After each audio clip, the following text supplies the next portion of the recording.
The autumn evening was settling in as Police Captain Anderson wrapped up another exhausting shift at the Special Victims Unit.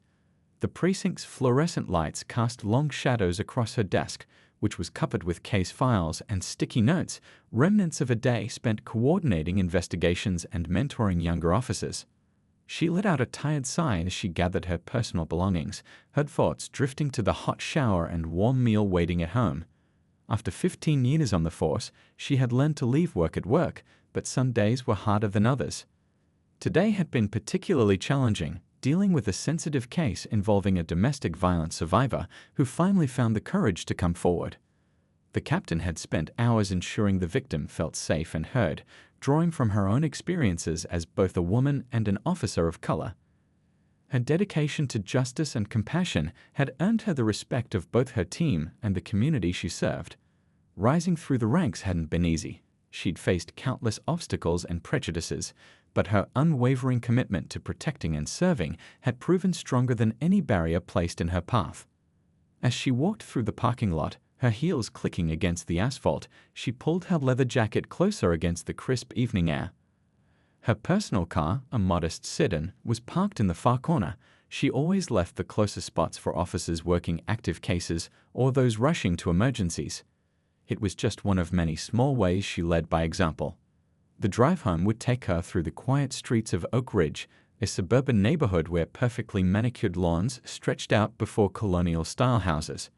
She usually enjoyed this peaceful part of her commute, using it to decompress and transition from captain to just being herself. Tonight, though, something felt different. Maybe it was intuition, or maybe it was those finely tuned instincts developed over years of police work, but there was an unusual tension in the air. Her phone buzzed with a text from her sister asking about their weekend plans to take their mom out for her birthday. A small smile crossed her face as she thought about family time, those precious moments that helped balance out the weight of her badge. She'd have to remember to pick up the special cake their mom loved from that little bakery downtown. The sun had nearly set now, painting the sky in deep purples and oranges. Streetlights were beginning to flicker on, casting pools of yellow light along her route home. She adjusted her rearview mirror, a habit born from years of training and experience. In her personal car, dressed in civilian clothes, a simple blouse and slacks, she looked like any other professional heading home after a long day's work. What she didn't know was that this ordinary evening was about to become anything but routine.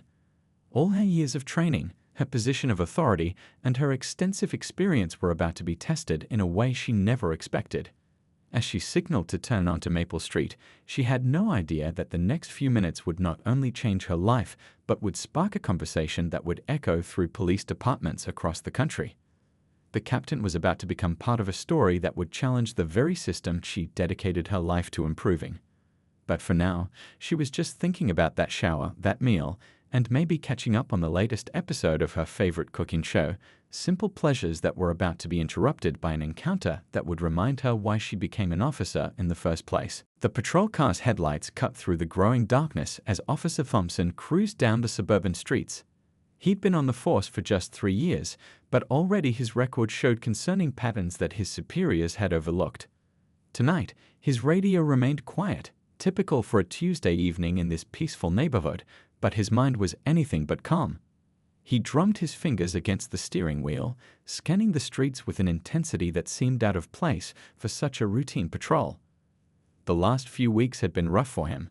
A formal complaint had been filed against him for excessive force, and though it had been swept under the rug like the others, the incident had left him on edge. That's when he spotted the silver sedan ahead. Nothing about the car warranted attention. It was well maintained, moving at exactly the speed limit and following all traffic rules. But something about the driver caught his eye in the growing dusk. Without any legitimate probable cause, his hand moved to the light bar controls. The captain was lost in thought about her upcoming weekend plans when the flash of police lights in her rearview mirror pulled her back to the present. Her practiced eye noted several oddities about the stop immediately. The patrol car had appeared suddenly, without following her for any reasonable observation period. She hadn't been speeding. Her years of training had made proper driving habits second nature. Following the procedures she'd taught countless times at the academy, she carefully signaled and pulled over to the right, positioning her car at a slight angle for safety. Her movements were deliberate and calm as she turned on the interior light and placed her hands at 10 and 2 on the steering wheel. Again, textbook procedure. Through her side mirror, she watched the approaching officer with growing concern. His hand was already resting on his weapon. A clear violation of protocol for a routine traffic stop. His body language was tense, aggressive even, as he approached her vehicle. Years of experience told her something wasn't right about this situation. "License and registration," he barked, without the customary greeting or explanation for the stop. His flashlight beam swept aggressively across her face, far more intense than necessary given the working interior light. The captain maintained her composed demeanor, though her training was screaming that multiple protocols were being violated.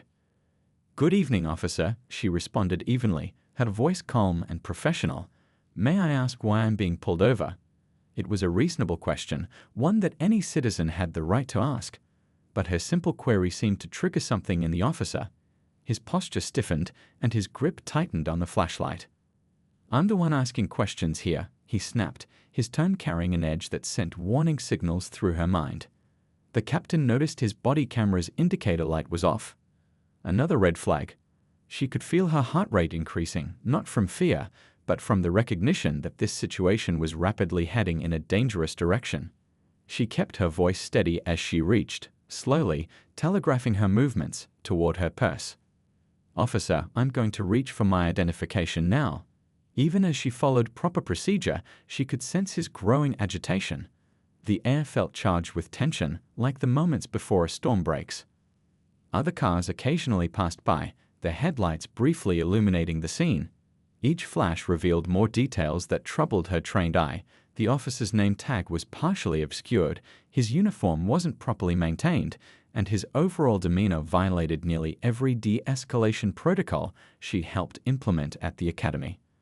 What started as a routine drive home was quickly becoming something else entirely.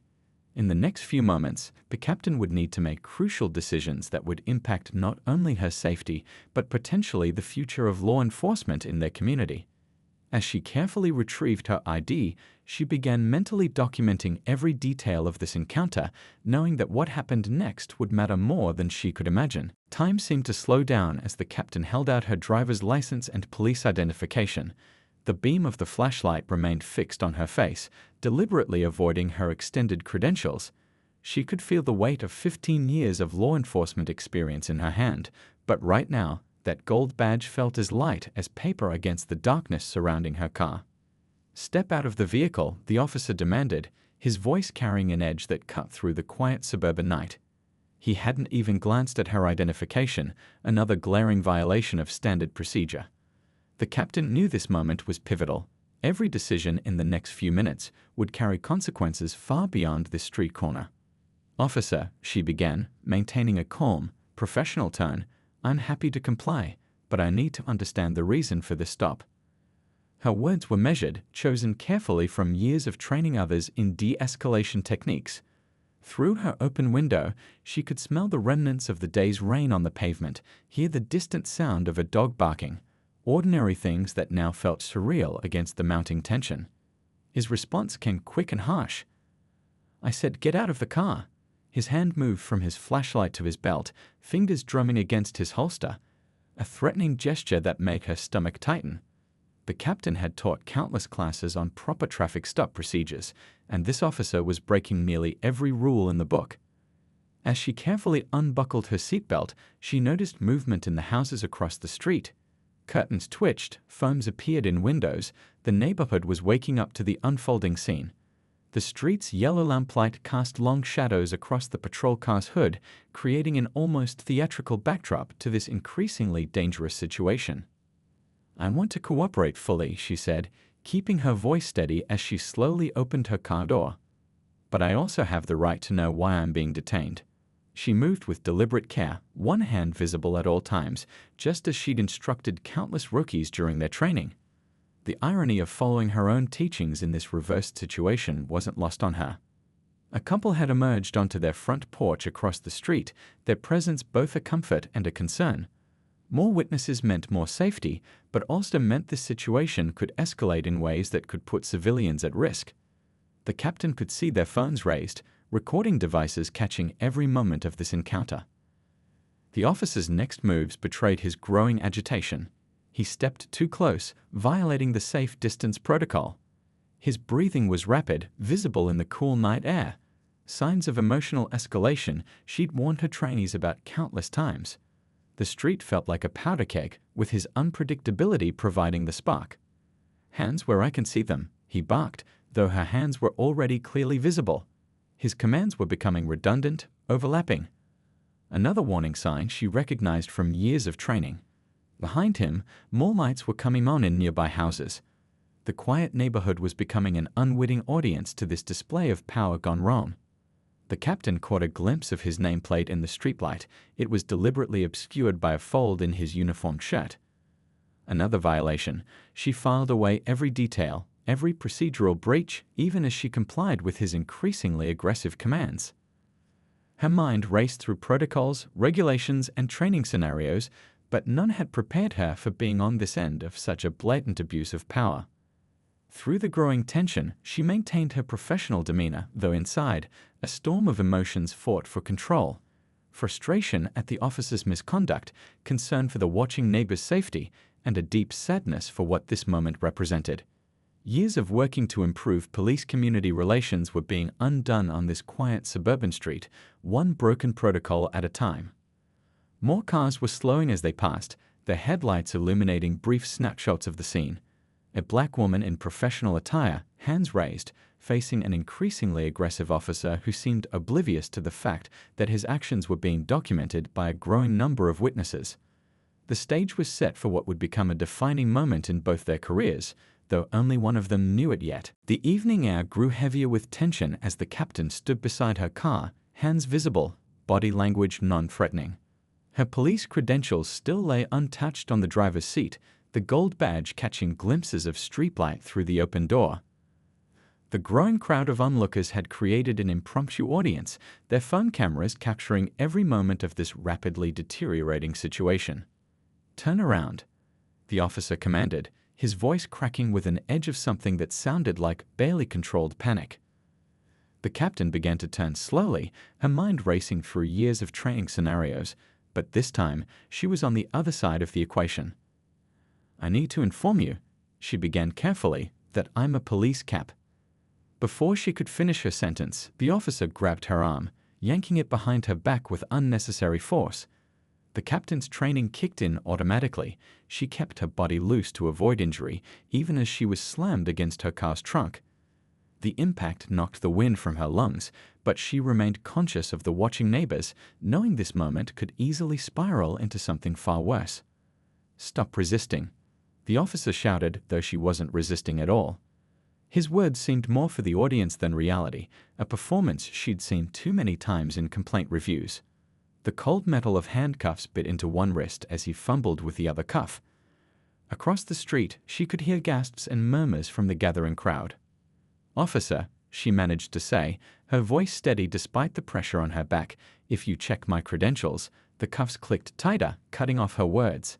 The trunk of her car was cool against her cheek, a strange detail her mind registered even in this chaos. Her years of training helped her stay calm, but inside, her heart was pounding with a mix of professional disappointment and personal indignation. More cars were arriving now, neighbors coming home from late shifts, curious onlookers drawn by the commotion. Their headlights created a makeshift spotlight on the scene, casting dramatic shadows across the suburban street. Someone in the crowd shouted, "She's not even fighting back." Another voice called out, "I'm sending this to the news." The captain could hear the officer's radio crackling with activity. He'd finally called for backup, but his voice betrayed his growing uncertainty. Perhaps the gathering crowd was making him nervous, or maybe he was starting to realize he'd lost control of the situation. Either way, his grip on her arms remained unnecessarily tight. Through it all, the captain maintained her composure, years of experience helping her recognize this as a crucial moment. Every word, every movement would matter in what was to come. "Officer," she tried one more time, her voice clear and professional despite her position, "my police ID is on the front seat. I'm a captain with the..." The sound of approaching sirens cut through the night air. The backup he'd called for was arriving, but not before dozens of phones had captured the entire incident. The growing crowd had become a wall of witnesses, their devices recording every second of this abuse of power.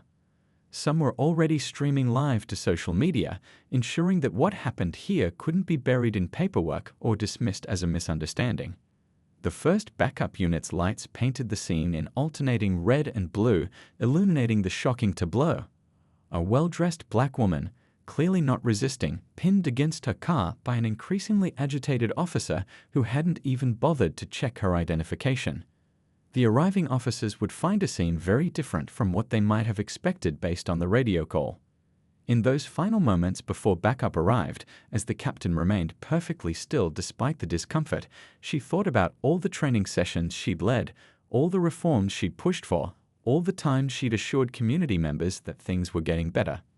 The irony of her current situation wasn't lost on her, but neither was the opportunity it presented.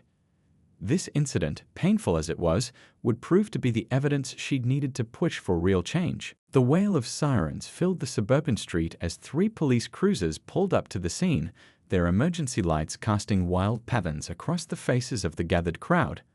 The first officer to step out was Lieutenant Chen, a veteran of 20 years who immediately recognized something was very wrong with this situation.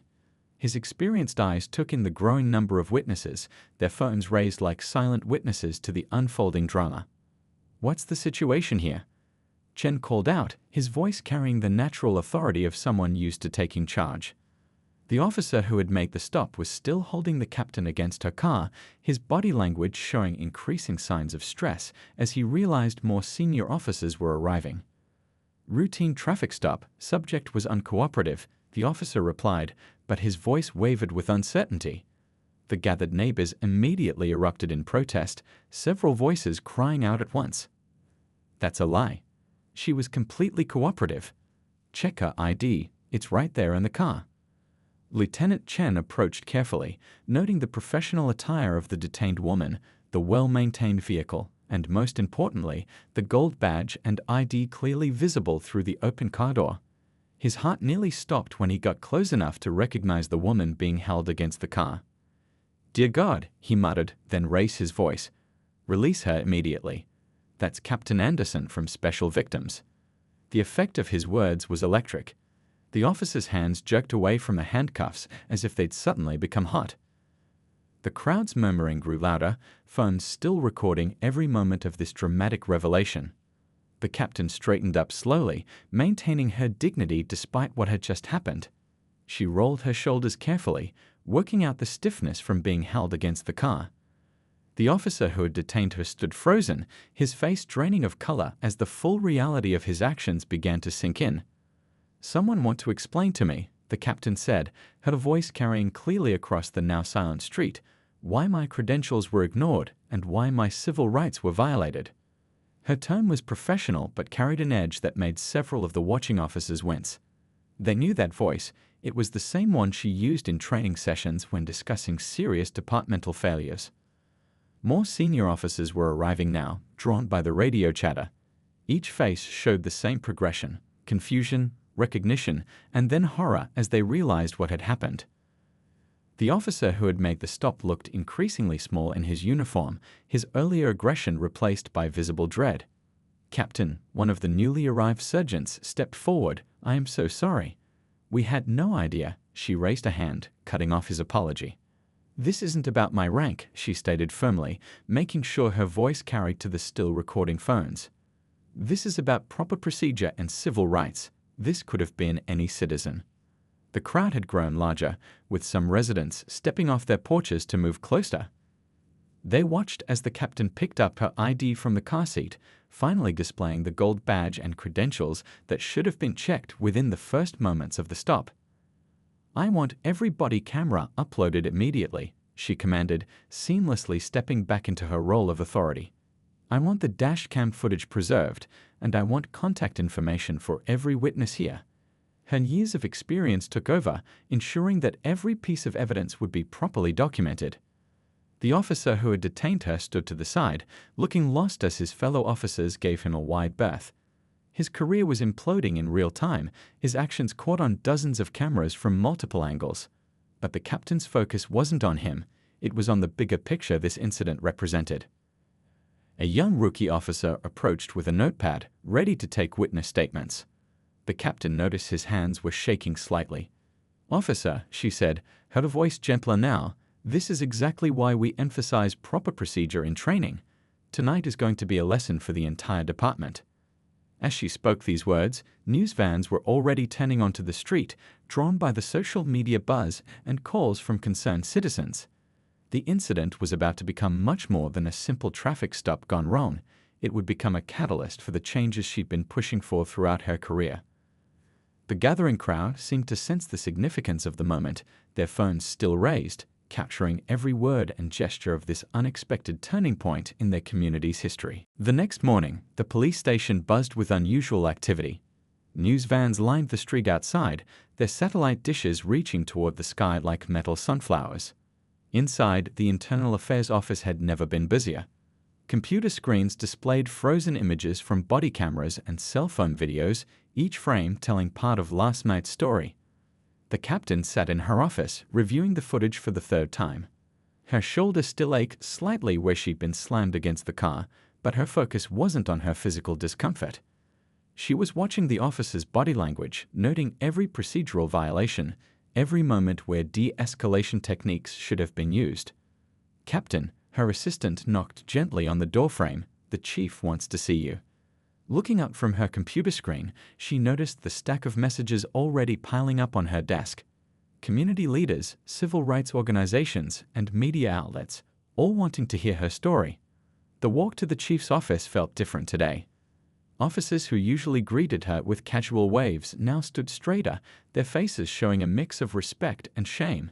Some couldn't meet her eyes at all. She wasn't just their captain anymore. She was living proof of the problems they'd all known existed but had been too comfortable to address. The chief's office was crowded when she arrived. Department heads, legal advisors, and city officials filled the space, their conversations dying down as she entered. The chief looked like he hadn't slept, his usually pristine uniform showing signs of a long night. "The officer's record has been pulled," he began without preamble. There were previous complaints, many of them. He spread several folders across his desk, each one a reported incident that had been dismissed or downplayed. The captain recognized some of them. She'd pushed for investigations on several occasions. 3 excessive force complaints in the last year alone, one of the legal advisors noted, flipping through a file, all involving minority civilians, all swept under the rug by his immediate supervisor. The room grew quiet as the implications sank in. The captain leaned forward, her voice firm but calm. "This isn't just about one officer," she said.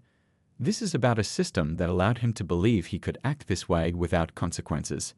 She pulled out her own notes from last night, pages of detailed observations written hours after the incident. Outside the office windows, they could see more media arriving. The story had gone viral overnight, with social media exploding as multiple videos from different angles showed the incident. The department's phones hadn't stopped ringing since dawn. "The community trust we've spent years building," one of the city officials said, shaking his head. "This could destroy it all." But the captain saw something different, an opportunity hidden within the crisis. "Or," she countered, "this could be the wake-up call we need." She pulled up a presentation on the chief's computer, training reforms she'd been trying to implement for months. "We need independent oversight, mandatory psychological evaluations, real consequences for violations." The room erupted in discussion. Some argued for damage control, others for immediate policy changes. Through it all, the captain remained focused on the bigger picture. She thought about the young officers she trained, about the community members who deserved better, about every complaint that had been ignored. A knock at the door interrupted the debate. Another assistant entered with more files. The officer's complete history had been found. Complaints from his previous department. Warning signs that had been ignored during his hiring. A pattern of behavior that should have been addressed long ago. "The press is requesting a statement," the chief's media liaison announced. "They're asking if the captain will speak." All eyes turned to her. They knew her words would carry special weight now. She wasn't just a high-ranking officer anymore, she was also a victim of the very behavior she'd been fighting to change. The captain stood, straightening her uniform jacket. "I'll speak," she said firmly. "But not just about last night. We need to talk about real changes. No more band-aids on bullet wounds." Her choice of metaphor made several people wince, but she continued. "The public needs to know we're serious about fixing this." As she prepared her notes for the press conference, the captain thought about all the times she'd heard similar stories from community members. How many had felt the same fear, the same helplessness, but hadn't had a gold badge to protect them? Her incident wouldn't be swept away like the others, she would make sure of that. The investigation was just beginning, but something bigger was starting too. A chance for real change, powered by irrefutable evidence and a victim they couldn't ignore. The captain checked her uniform in the mirror, straightened her badge, and prepared to turn a personal trauma into institutional transformation. 6 months had passed since that fateful traffic stop, and the police department's training room was packed to capacity. The captain stood at the podium, looking out at the faces of both veteran officers and fresh recruits. Behind her, a large screen displayed body camera footage from that night, now a powerful teaching tool for the department's completely revamped training program. "What you're watching isn't just my story," she addressed the room, her voice carrying to the back row. "It's a wake-up call that led to real change." The footage paused on a frame showing the officer's hand on his weapon during the initial approach. "Can anyone tell me the first procedural violation you see here?" Hands shot up across the room. The officers were more engaged than ever before, perhaps because they knew this wasn't just another training session. This was real, and it had happened to one of their own. Outside the training room, evidence of change could be seen throughout the department. New oversight boards with civilian members now reviewed all use-of-force incidents. Psychological evaluations had become mandatory every 6 months. Body cameras couldn't be turned off during any civilian interaction, and the footage was automatically uploaded to secure servers that even high-ranking officers couldn't access without proper authorization. The officer who had made the stop that night was gone, not just fired, but facing criminal charges. More importantly, his direct supervisors who had ignored previous complaints were also removed. The message was clear: accountability started at the top. In the community, things were changing too. The captain had turned down numerous national media appearances, choosing instead to focus on local impact. She attended community meetings, not as a speaker, but as a listener. She sat with families who shared similar stories, her own experience giving weight to their words. "The hardest part," she told her officers during the training, wasn't the physical confrontation. "It was knowing that without my rank, without those cameras recording, this could have been buried like so many other incidents." The room grew quiet as her words sank in. The department's new hiring process now included extensive background checks that couldn't be bypassed. Complaints from previous positions were thoroughly investigated. Psychological screening was more rigorous. But perhaps most importantly, the blue wall of silence was crumbling. Officers felt more empowered to report concerning behavior from their colleagues. Back in her office after the training session, the captain reviewed the latest statistics.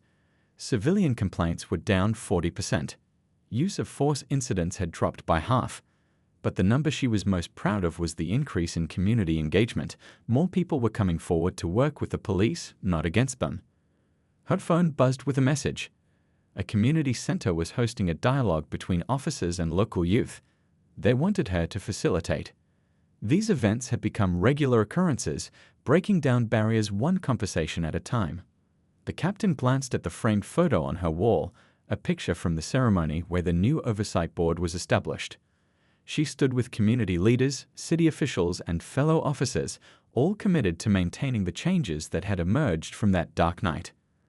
A knock at her door interrupted her thoughts. A young officer stood there, looking nervous. "Captain," she began, "I need to report something I witnessed during patrol. 6 months ago, such a report might have been discouraged or ignored. Now, the captain gestured for the officer to take a seat, pulled out a form, and prepared to listen. In the parking lot that evening, the captain passed the spot where she'd been pulled over. The department had installed a new training center there, a state-of-the-art facility where officers learned de-escalation techniques and community engagement strategies. The sign outside read, "Building trust through understanding." As she drove home, she noticed a patrol car making a traffic stop ahead. The officer approached the vehicle with respect, hands clearly visible, body camera recording. The captain smiled slightly, knowing that real change was finally taking hold. The incident that could have broken her had instead broken down barriers. Her gold badge had given her the platform, but it was the collective will for change that had transformed a moment of injustice into a movement for improvement. The department wasn't perfect, no institution is, but they were finally moving in the right direction, one reformed policy, one changed mind, one rebuilt relationship at a time.